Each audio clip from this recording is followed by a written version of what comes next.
Welcome y'all. Welcome to this video.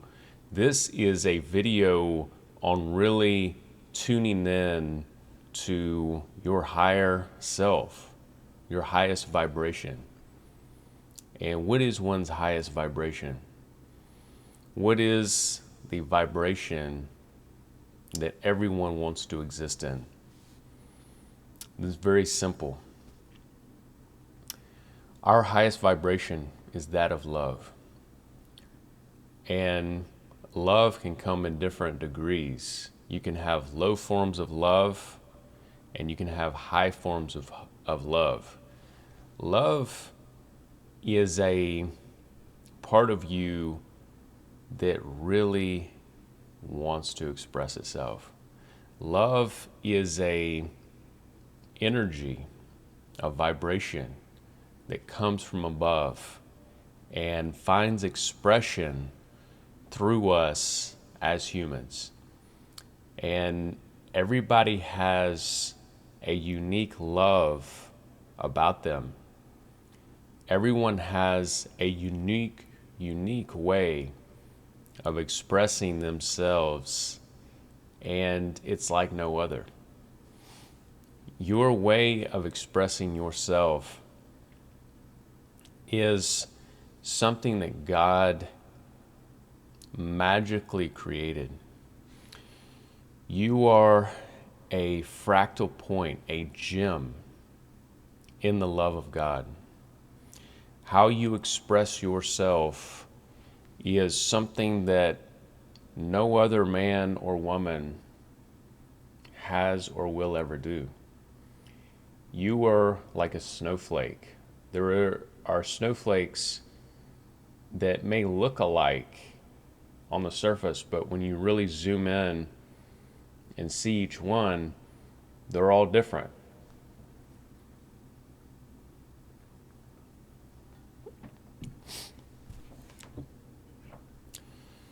Your love, what's within you, is seeking expression. That ultimately is your design. Every person desires the seeking of expression in many ways, but most of us will sit and live our lives unexpressed. We'll live our lives in a way that we're hanging on to the future. We're hanging on to the desire to express, but the expression itself is just really far off. And realizing this can be one of the beginning steps to a great wake up. If you've been living your life in a way where you're not fully expressing yourself, how you know you're capable of doing, then you have to just start. You can't wait to express yourself. Let me give you an example. If you are wanting to be a speaker, for instance, you can't just live your life in hopes to one day speak on a large stage. You have to just go into action. You have to practice. You have to line up these events, these instances, these periods of your life where you're actually doing the thing. And when you do this, you will find yourself in that. You will discover who you truly are as you speak.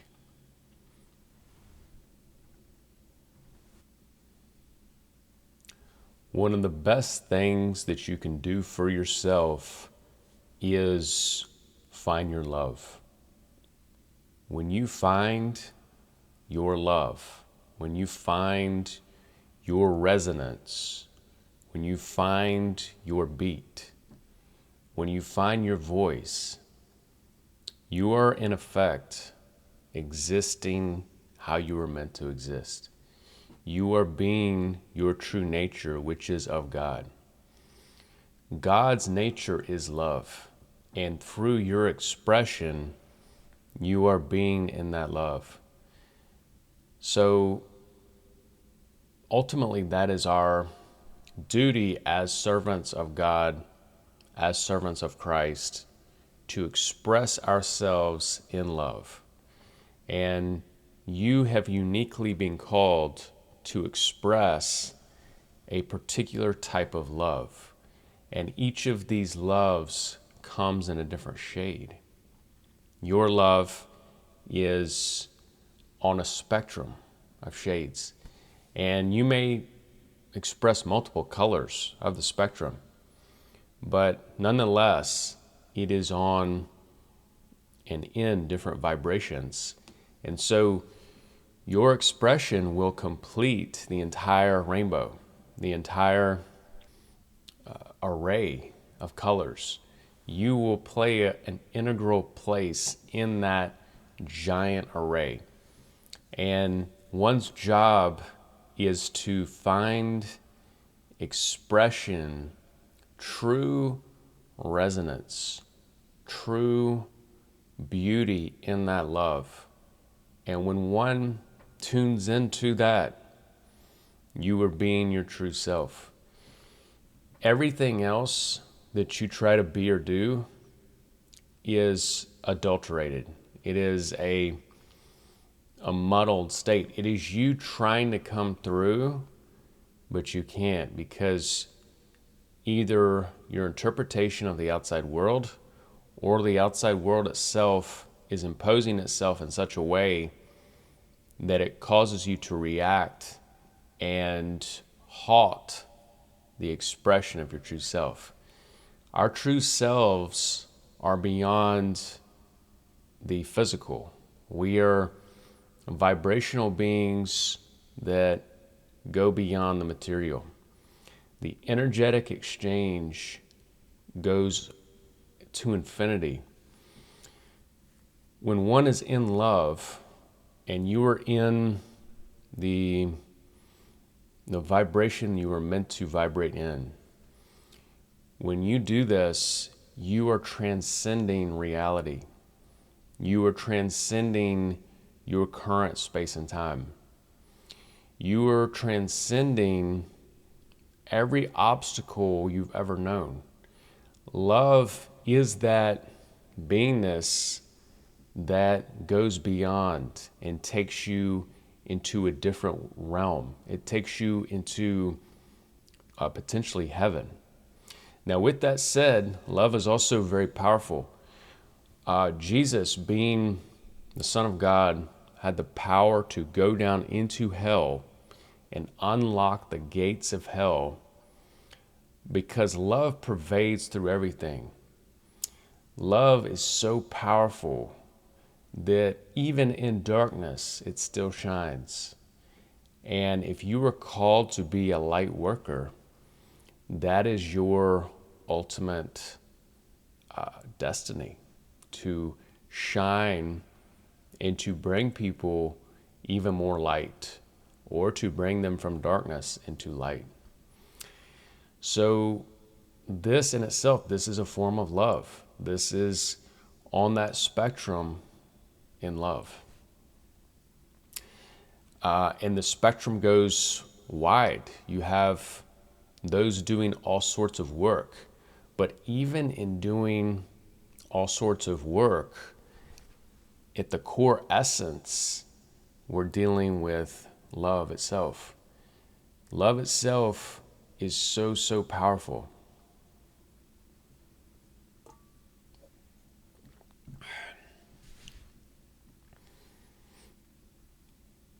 The essence of who you are, beyond all the cultural conditioning, all the propaganda, all the societal expectation, all of the hypnotic rhythm of your current time and space reality, is no match for love. Love is beyond all of that. Love is at the core of the essence of what it means to be a true spiritual being in God. And if one does not follow through, if one does not express, if one does not be their true self, they are not truly serving God up to their utmost potential. And it's not easy. I don't think for anyone, and definitely not everyone, it's easy. But God gives us the blueprint through the Holy Scripture to be able to express that love. And that is really what the essence of the New Testament is an expression of love. If you look deeply in it and you meditate on the teachings, it is about expression of love. Those who get themselves in these struggles and they lose themselves in the struggle have a hard time expressing love. They have taken on the struggle, and they're bearing their cross, but it's really, even while bearing the cross, expressing that love, surrendering to God. That's when it's called out of us. That is when we are squeezed, kind of like a fruit, for the juice, the love in us. The Lord kind of cracks open the shell and allows the sunlight, the light that's beyond everything, the pure love to shine out of your soul. That goes beyond all of it. And so our lives call us into that expression. It is a calling to express that love no matter where you are. You could be in a crisis situation and return to that love and express that love. And that love will come in different shades. It may come as urgency. It may come as calmness. It may come as understanding, but it may also come as directing, as admonishing, as correcting a person, even in a hard way. So that is the Lord. If we are unadulterated by the ego, uninfluenced, if we are not in our true nature, if we are not in that ego mind, we can do anything. We can be free people. It's the ego mind, it's the program itself that blocks the love. It's the intellect that blocks the love. Now, the intellect can be helpful, so we need to weigh it in a manner that is congruent with truth. If it's congruent with truth, it's good to be discerning. It's good to be mindful of when to be present with certain individuals and to express the love. But even then, love can be expressed. Love can be expressed even in disagreement. And this is a thing that if more people understood, there would be less conflict in the world. Ultimately, if one is in God, we are resting in the peace of God. And the Lord will show a person really what's at the core of things. And when you understand what's at the core of a situation, then it's easy to understand the situation, but it's also easy to not react to the situation and thus be in a calm, vibrant state. What happens is the outside world will try to chip away at one's soul sometimes. And if it can do this in such a way that it sucks one dry, that it sucks one where their energy starts to dwindle and the focus is moved to the cravingness of the carnal mind, that is a destructive pattern. However, love itself is a self-beingness. And what I mean by that is it doesn't require the carnal mind to sustain it. It is a beingness beyond the carnal. It is a beingness that goes and transcends the carnal mind itself. And this is why love is so very powerful. Those who are truly in divine love can coexist in a field that is beyond the material. And when one exists in this field, this harmonious field, they are in essence in a transcendent state. And in the transcendent state, a person can lift humanity. They can bring humanity out of the grip of the carnal. It can literally heal people. It can heal people's souls. It can heal even physical things.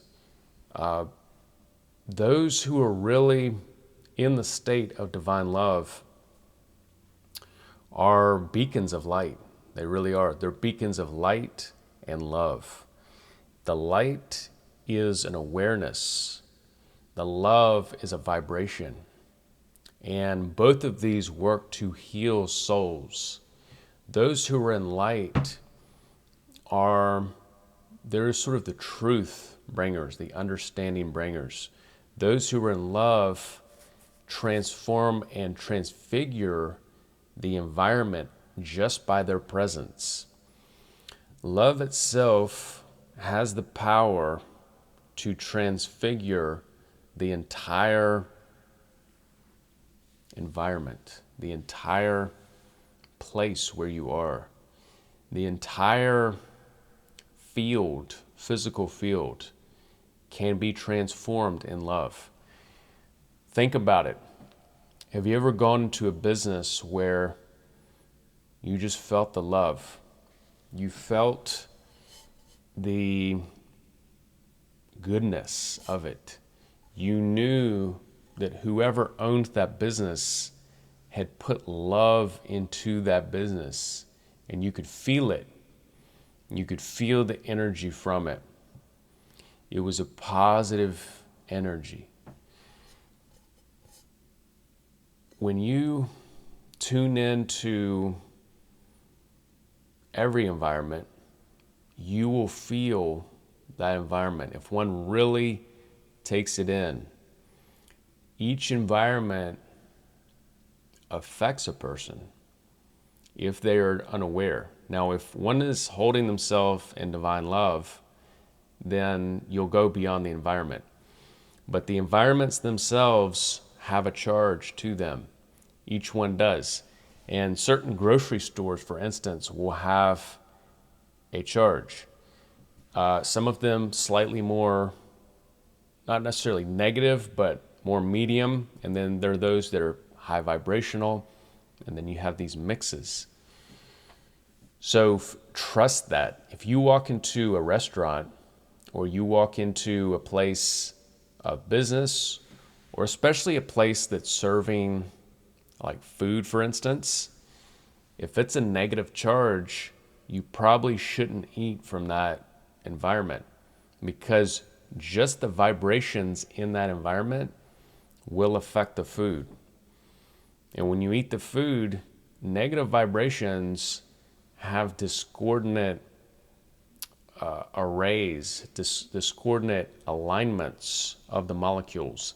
It will literally go in and affect the molecules themselves. If you ever eat at a place where there's a negative vibration, that negative vibration will transfer into the food, and the food will go into your body, and it may cause disruption. Now, if you're in a super high vibration, it'll affect you less. So it's not something to be worried about. And this is also backed up by biblical scripture.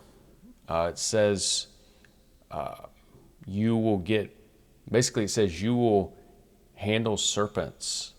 And I believe it says even get bitten, and it won't affect you. Just like Paul in the book of Acts, right? He got bitten on the hand and still survived because he was in such a high vibration. So it's not something to be worried about necessarily, but one should take these into account because the vibration itself of love will affect the food, and it can affect the liquid, and it can affect your body.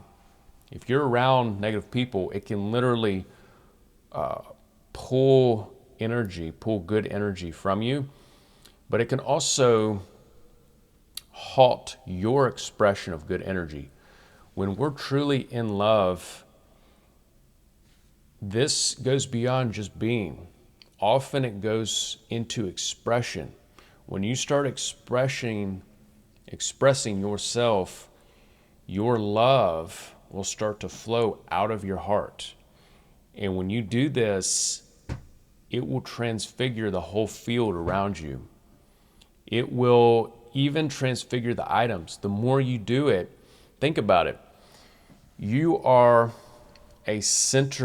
like a centrifuge of good energy when you're in love. And the more you exist in this energy, your environment will change. You'll find yourself aligning the different things in the environment to look beautiful just by being in love.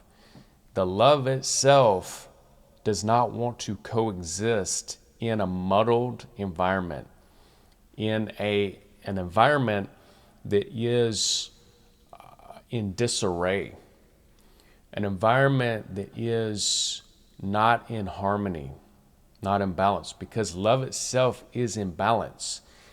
And if one is having a hard time getting into love, then I suggest starting with gratitude, because gratitude is sort of like a bowl for that love to pour into. Gratitude has kind of this receptive nature, whereas love itself is an expansive nature, a life expansive nature. When you exist in love, you are being yourself. You are being your true self, your God-given self.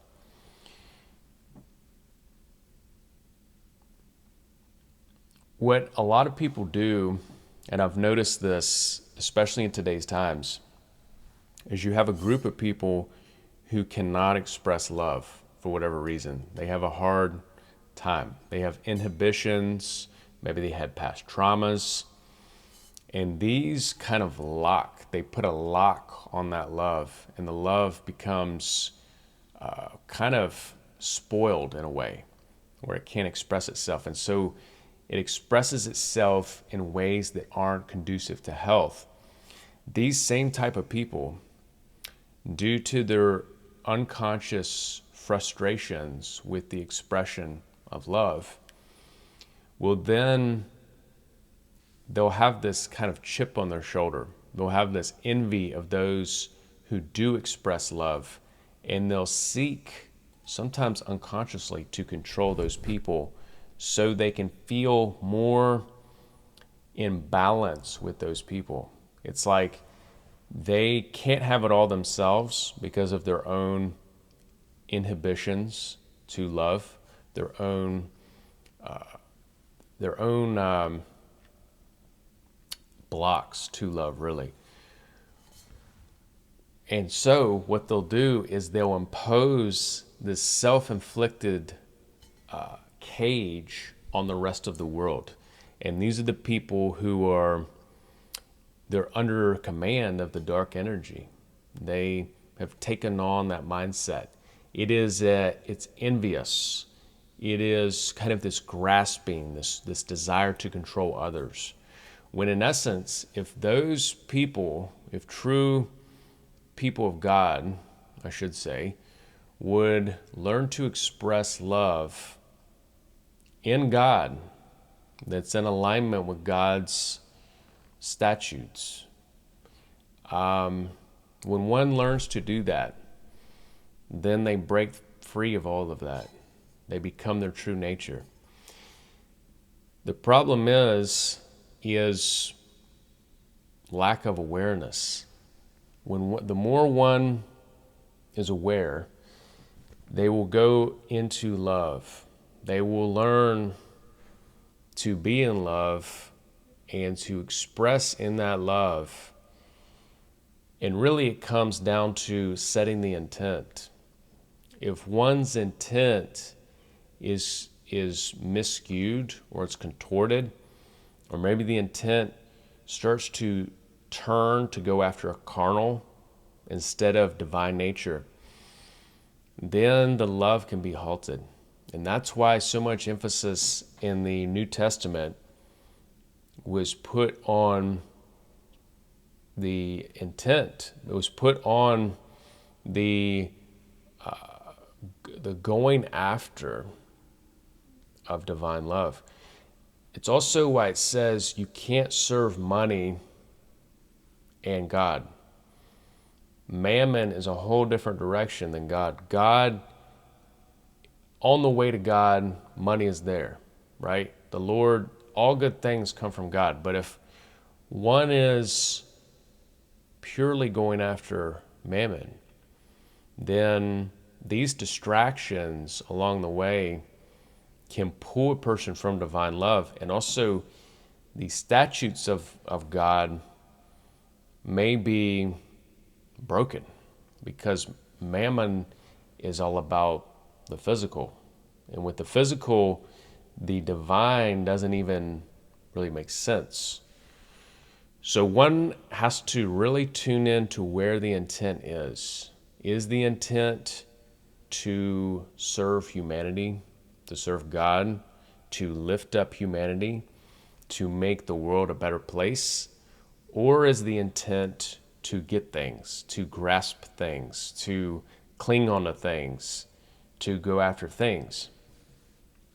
And so the intent itself, that's what's important ultimately, because when you have a good intent towards your fellow man or woman, what you're doing in essence is you're purveying off light, and you're doing it without regard to the result.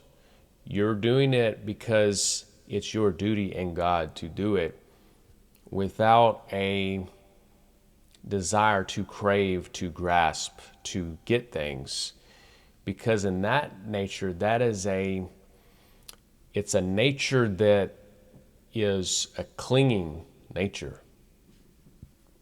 Whenever one tries to cling, they will block themselves. And a good way to not cling is just to seek God. When one seeks the Lord, then there's no clinging, because God is fully present. God is already present with you. Because his presence is with you, you will magnetize all good things. So God is really the filling of oneself in love. And when you become in love, you are also fusing with God. You are in union with God. Now, God will use people who are in their ego too. He is so powerful, he will use those who are still in their ego to go and affect others who are also in their ego to have karmic resolution with. And there will be some element in each of those people that corresponds to the other. So God is so powerful that he will use even people not in him to do the work. And that's how magnificent it is. The Lord, when you tap into the power of God, you're tapping into universal power. Now, when you tap into your love, you literally become a servant of God. And when you do this, the possibilities are endless. More and more pure potentiality comes from God than anywhere else. Now, the devil, the opposing force, will have you believe it's the opposite. But really, God is the ultimate power. God is the ultimate force. Now, to get to God, the paths are inversely related. God requires discipline, seeking the narrow gate, whereas the devil will welcome everyone. It's kind of like pornography. The devil will welcome everybody down the path that sucks you into hell. It's everywhere. It's widespread. You just simply click on it. You simply eat the thing. You simply drink the thing. You take the thing. You do the thing, whatever it is. It's very easy to go down that wide path. But God requires a narrower focus. He requires discipline. He requires restraint. He requires going and doing it His way, because He knows your subconscious mind. He made you. He knows your morals. He knows your inner being. He knows your true virtue. And so God is protecting you along the way, but many think that God is imposing Himself between you. But in essence, He's actually removing things that would otherwise damage your soul. And so God sees all of it. God is very magnificent. God will go beyond several steps ahead of you to clear blocks that you didn't even see. And so we must trust Him, because God is so beyond everything we've ever known that He takes care of stuff even before we get there. Just like He parted the sea. When you tap into the power that God has for you, when you tap into your love, you won't ever look back. You'll be in a vibration, and there's nothing else in the world that you'd rather be doing. The Lord is there, and He's guiding us. And Jesus is there, and He has and is providing insights. He's providing miracles. He's doing all these wonderful things. All of this exists right now. But we must tap into that vibration, because that's when we become in harmony with that vibration. To find one's true love is really about coming to yourself in God. Who is you? Who are you? Who is the one who loves in you? Who is the one that expresses divine love, uniquely expresses that love, given as a gift in God? So y'all, I'm going to wrap it up there. This is a meditation into love. It is a attunement, a pointing potentially the way to that love in oneself. And the more that one tunes in to their true nature, the more that you express yourself as your divine self, as your gifted in God's self, without ego, without a muddled state, without a pride state, without a egocentric state, without a contaminated state, in a pure state in the Lord, then one has that peace, that groundedness, that stability, the true gratitude, the true thankfulness. The love itself expresses itself unimpeded from God. And that is one of the most beautiful, wonderful feelings in the world. It's one of the most profound expressions of oneself when one is authentic, when one is doing their love in God. Okay, y'all, I appreciate you. Thank you for tuning in. Also, there are more videos on the subject. I have a playlist on love now. If you want to look deeper and you want to really tune in even more. Okay. Peace, y'all. See you next time.